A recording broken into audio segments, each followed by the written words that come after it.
ღია დიალოგი ბიზნესთან სავაჭრო სამრეწველო პალატა გურჯაანელ ბიზნესმენებს შეხვდა. ამგვარი შეხვედრების მნიშვნელობა არის უაღრესად დიდი, რადგან ამ ინოვაციების ეკოსისტემის ნომერ პირველი მოთამაშეები არიან სწორედ კერძო სექტორი, სწორედ სტარტაპერები. არის ძალიან მნიშვნელოვანი შეხვედრა, რადგან დიალოგი ბიზნესთან აუცილებელია. 14 წლის თვითნასწავლი ილუზიონისტი ჭანდრიდან, რომელიც პროფესიონალურ ოსტატობაზე ოცნებობს. ილუზიონისტს სჭირდება ძალიან ბევრი შრომა და ვარჯიში. ზეთი სამჯერ გაძვირდა და 9 ლარი ღირს. რატომ დაიხურა ზეთის აწარმოები კახეთში? რა მიზეზით ვერ ვაწარმოებთ პროდუქტს საქართველოში?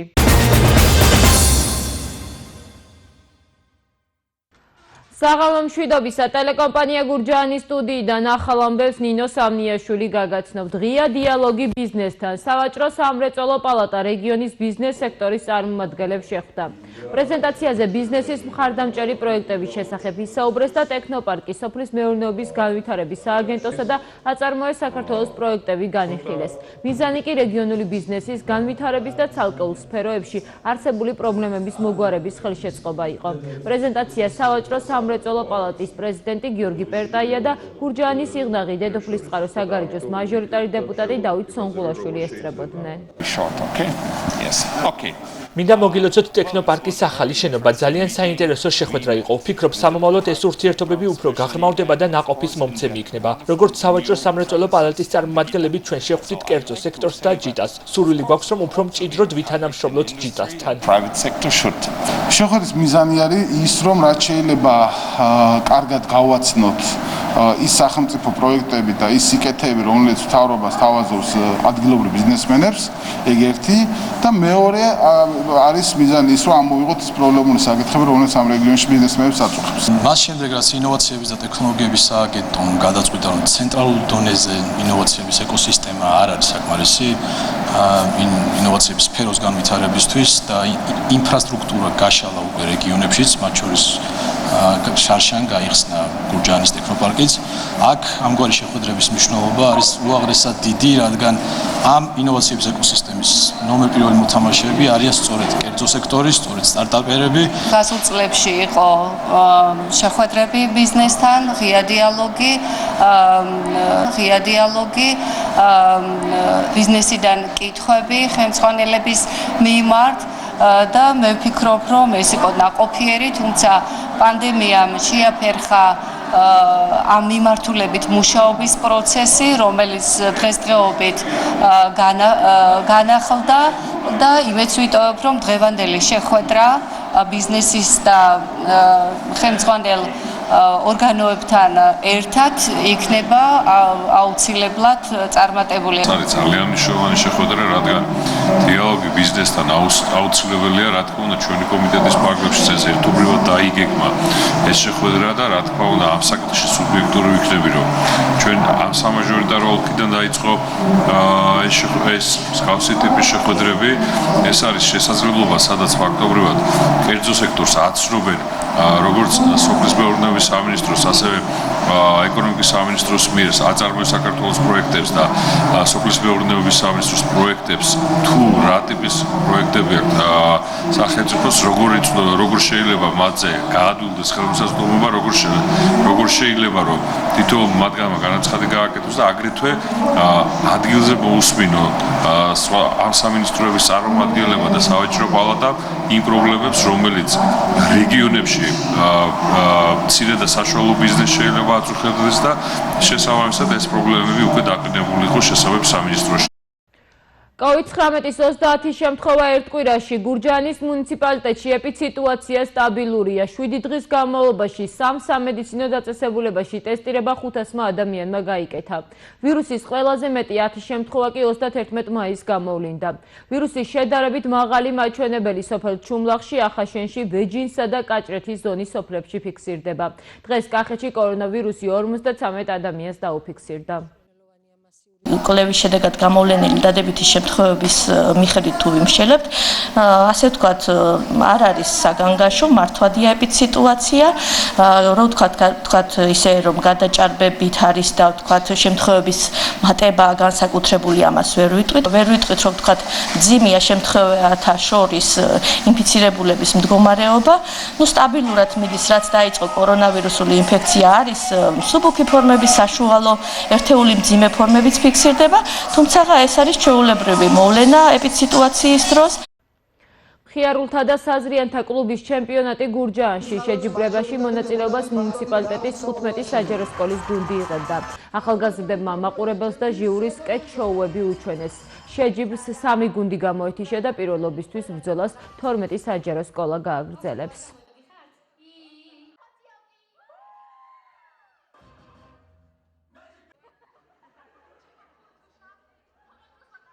ძალიან მომწონს ეს თამაში თუ აქტივობა, იმიტომ რომ ახალგაზრდების ჩართულობა არის და მეც მონაწილე ვარ, უკვე დიდი ხანია რომ ვთამაშობ. მინდა გითხრათ რომ დღეს დავიწყეთ და მნიშვნელოვანია რომ ყველა სკოლა იღებს მონაწილეობას, მნიშვნელოვანია რომ ახალგაზრდები ამ მიმართულებით ძალიან ბევრი ახალგაზრდა სახეს ვხედავ, ახალ სახეს ვხედავ და მადლობა მინდა გადაუხადო ყველა სკოლას მონაწილეობის, ყველა ბავშვს უსურვო წარმატება და ჩვენ ყველა ერთად ვხედავთ რამდენად ამხიარულებენ ეს ჩვენი პატარა ახალგაზრდები მთელ მუნიციპალიტეტს.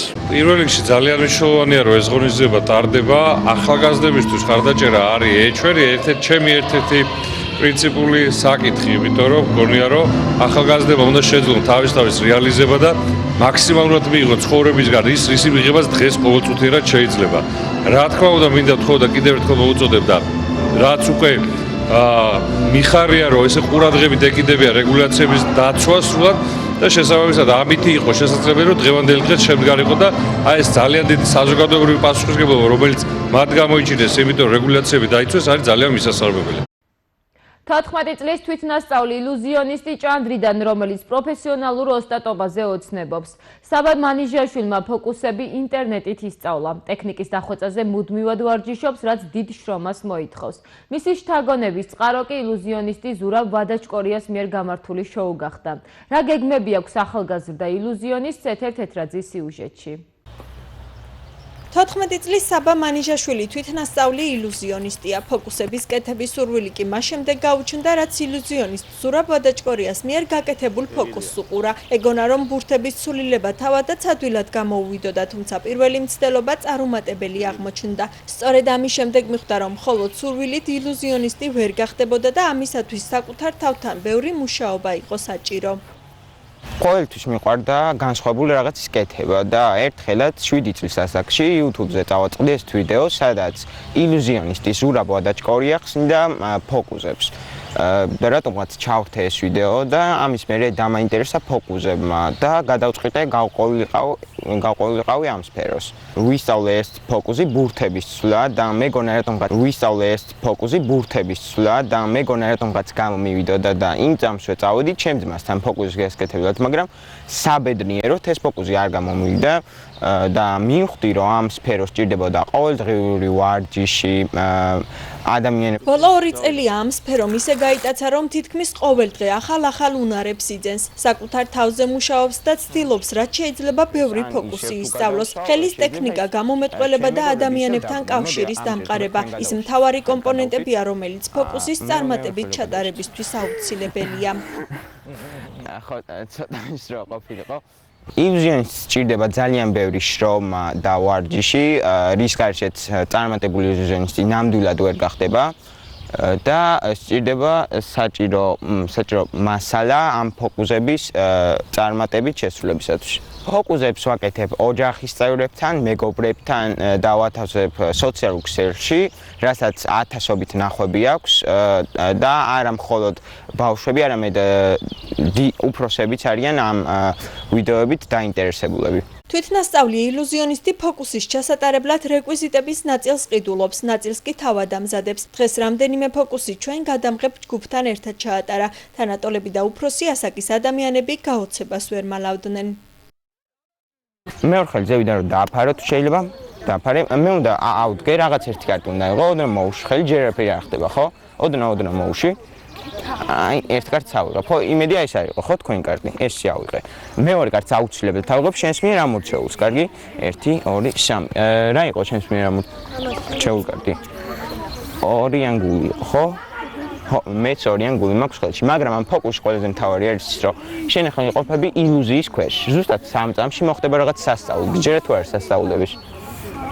არ ჯერა, კაი, 1 2 3. აბსოლუტურად ყველა კარტი, რომელიც შენ ახლა ხელში გეჭრე, ეს საერთოდ ავიღე და საერთოდ გაქრა რა. ანუ შენ ახლა ხელში არაფერი არ გიჭრავს. გულწრფელად მხარი გიჯერა თუ არა? გულწრფელად. ჯერა? კაი, 1 2 3. აუშველი და ნახე კარტი. აი კამერას რო ვანახოთ. პატარა ილუზიონისტი ცდილობს, რომ ყოველდღიურად განვითარდეს, დახვეწოს ტექნიკა და უფრო წარმატებული გახდეს. იგი საკუთარი ნიჭის პოპულარობისთვის სხვადასხვა ღონისძიებასა და კონკურსებში იღებს მონაწილეობას. საქართველოში ჩატარდა ნომერ პირველი კონკურსი, 8 ილუზიონისტი ეჯიბრებოდა ერთმანეთს. კონკურსს ატარებდა ილუზიონისტი გიორგი ჩიქობავა YouTube არხზე და მივიღე მონაწილეობა. გადავედი ნახევარფინალში, რამაც მე ძალიან გამახარა და მომცა სტიმული კიდევ შემესწავლა ძალიან ბევრი ფოკუსი და აუცილებლად ვაპირებ ამ სფეროს გაგრძელებას სამომავლოდ. თვითნასწავლი ილუზიონისტს გულისწყდება, რომ საქართველოში სასწავლებელი, სადაც ილუზიონისტის ხელოვნებას დაეუფლება არ არის, თუმცა ამ საქმიანობის მიტოვებას არ აპირებს და ამბობს, რომ მომავალი სწორედ ამ სფეროში წარმოუდგენია. ჩემი თავი წარმომიდგენია დიდ სცენაზე ხალხთან. ძალიან დიდი სურვილი მაქვს მქონდეს ისეთი რეკვიზიტები, რომლითაც შეუძლებ არა მხოლოდ რამოდენიმე ადამიანის, არამედ მთლიანი დარბაზის გაოცებას. საბა მანიჟაშვილის სურვილია, რომ წარმატებული ილუზიონისტი იყოს. დღეს 3 ივნისს მართლმადიდებელი ეკლესია წმინდა ელენე დედოფლისა და მისი შვილის კონსტანტინეს ხსენების დღეს აღნიშნავს. გადმოცემის თანახმად 300 წლისათვის უდიდესი ქრისტიანული სიწმინდეები, მაცხოვრის საფლავი და ცხოველსმყოფელი ჯვარი კვლავ განცხადდა მორწმუნეთათვის. ეს მოხდა მოციქულთა სწორი იმპერატორის კონსტანტინე დიდის დროს, რომელმაც პირველმა შეწყვიტა ქრისტიანთა დევნა, შემდეგ კი ქრისტიანობა სახელმწიფო რელიგიად გამოცხადდა. იმპერატორმა იერუსალიმში გაგზავნა წმინდა ელენე დედოფალი სამღვდელოებასთან და თანაშემწეებთან ერთად. იერუსალიმის პატრიარქ მაკარისთან ერთად წმინდა ელენე შეუდგა ჯვრის ძებნას და ღვთისგანგებულებით სასწაულებრივად აღმოაჩინა 326 წელს. ეკლესიის წინაშე უდიდესი დამსახურებისა და ცხოველსმყოფელი ჯვრის აღმოჩენისათვის წმინდა ელენე დედოფალს მოციქულთა სწორი ეწოდა. ზეთი სამჯერ გაძვირდა და 9 ლარი იღებს. პირველადი მოხმარების პროდუქტი საქართველოში ძირითადად სხვა ქვეყნებიდან შემოდის, რის გამოც ფასი ვალუტის ცვლილებასთან ერთად მატულობს. რატომ დაიხურა ზეთის საწარმოები კახეთში და რა მიზეზით ვერ ვაწარმოებთ პროდუქტს საქართველოში? ამ თემაზე ირინე ფხოველიშვილთან, საქართველოს ფერმერთა და სოფლის მეურნეობის მუშაკთა პროფესიული კავშირის ხელმძღვანელთან ერთად ვისაუბრებთ. ქალბატონო ირინე, გამარჯვება, მადლობა რომ მონაწილეობთ ჩვენს გადაცემაში. ქალბატონო ირინე, როგორც ადრე მზესუმზირის პლანტაციები იყო კახეთში, აწარმოებდნენ ზეთს. სრულად აკმაყოფილებდა თუ არა წარმოებული პროდუქტი რეგიონს? ძალიან დიდი რაოდენობით მოდიოდა მზესუმზირა კახეთში. იყო ძალიან ბევრი მინის საწარმო, ანუ ზეთსახდელი ქარხნები, რომელიც გაუფილტრავ კახურ ზეთს უშვებდა და დღესაც არის კიდევ შემორჩენილი. შემდეგ უკვე სადღაც 2005 წლიდან მოხდა საწარმოების აშენება, რომელსაც უნდა ჩაებარებინა მზესუმზირა და გამოეშვა უკვე ქარხნული წესით გაფილტრული ზეთი. რა თქმა უნდა, ეს ძალიან კარგია, მაგრამ სამწუხაროდ ქარხანამ იმუშავა ძალიან ცოტა ხანი. ანალოგიური სიტუაცია აჭარაშიც, მაგრამ იქ მაინც შემოტანილ ზეთზე მუშაობენ. აქ დედოფლის წყაროში აშენებული ქარხანა ფაქტობრივად გაჩერებულია და არ ფუნქციონირებს უკვე დიდი ხანია. 2010 წლიდან თუ არ ვცდები, აღარ მუშაობს და აი ამან გამოიწვია ის, რომ ამ ქარხნის მუშაობის პერიოდში მცირე საწარმოები, რომელიც კახურ ზეთს უშვებდა, ის საწარმოები გაჩერდა, ძალიან ბევრი დანადგარები გაიყიდა და შემდეგ უკვე ამ ქარხნის გაჩერების შემდეგ მიმღები მზესუმზირის ძალიან ცოტა დარჩა. რის გამოც მზესუმზირის ნათესი ფართობები შემცირდა. რასაც დაემატა გვალვისგან გამოწვეული კრიზისმა მზესუმზირა წყლის მოყვარული მცენარეა და თუ მას წვიმები არ დაემთხვა, არ მოისწყა, მოსავალს ვერ მოგცევს. შესანახადაც რთულია, უფრო რთულია ვიდრე ხორბალი.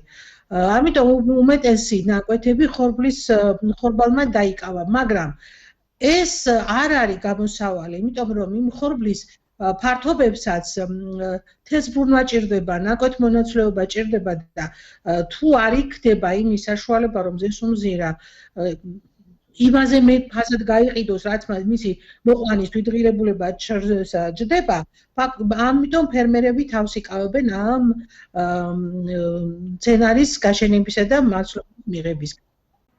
ქალბატონო ირინე, თქვენ თუ გაქვთ ინფორმაცია, რატომ დაიხურა ეს საწარმოები? მიზეზი მცირე საწარმოების დახურვის გახდა ის, რომ მსხვილი საწარმო, რომელიც გაიხსნა დედოფლის წყაროში, მას უნდა მიეღო რეგიონში მოწეული მზესუმზირა მთლიანად. მაგრამ უკვე გარკვეული, ესე იგი, სადღაც 4 თუ 5 წელი იმუშავა ამ ქარხანამ, ამ პერიოდში ამ საწარმოებმა თუ კი რამე ქონდა დანადგარები გაყიდეს, ზოგი ჯართა ჩააბარეს და ძალიან მცირე რაოდენობაა დარჩა, რომლებიც დღესაც მუშაობენ. სამწუხაროდ დიდი საწარმო გაჩერდა, მცირე საწარმოებს უკვე აღარ აქვს დანადგარები, რომ იმუშაონ და ეს სიტუაცია შეიქმნა. ნუ რატომ გაჩერდა დიდი საწარმო, ეს ცოტა ძნელი სათქმელია, არ მინდა მე რომ ჭორის დონეზე რამე გამომივიდეს, მაგრამ სამწუხაროდ ჩვენ ვცხოვრობთ საქართველოში, სადაც ადამიანი რომ ხელისუფლებაში მოდის მაღალ ეშელონზე, ყოველთვის უნდა სადღაც ჩაყოს კიდევ თათი და უფრო ბევრი ერბო მიითვისოს. ვფიქრობ, რომ ეს იყო ერთ-ერთი მიზეზი იმის, რომ სადღაც 2010 წლისთვის ეს ქარხანა გაჩერდა. ეს რომ მუშაობდეს, დამერწმუნეთ, რომ მზესუმზირის ფართობები ისევ აღდგებოდა საქართველოში და ეხლაც ძალიან კარგად არის ნათესები, მე ამასინათ ვიყავი ივრის ზეგანზე და საკმაოდ კარგი ფართობებია მზესუმზირის, მაგრამ იმდენი რაოდენობით არა, როგორიც იყო ადრე. ქალბატონო ირინე, ეს საწარმოები რომ დღეს კვლავ მუშაობდეს, წარმოებული პროდუქტი რეგიონს მაინც დააკმაყოფილებდა? ამის თქმა ცოტა რთულია, მაგრამ ყოველ შემთხვევაში ასეთი კატასტროფული ფასი, რაც დღეს არის ზეთზე, ეს არის სწორედ იმპორტიდან გამომდინარე და ცით რა არის, ყველაფერს ფასი ემატება. ფერმერის მიერ წარმოებული პროდუქტების გარდა და არავინ არ ფიქრობს იმას, რომ ამ ხალხს შემოსავალი თუ არსაიდან არ ექნება. ასეთი გაზრდილი ფასებით რა პროდუქტის შეძენა უნდა მოახერხონ.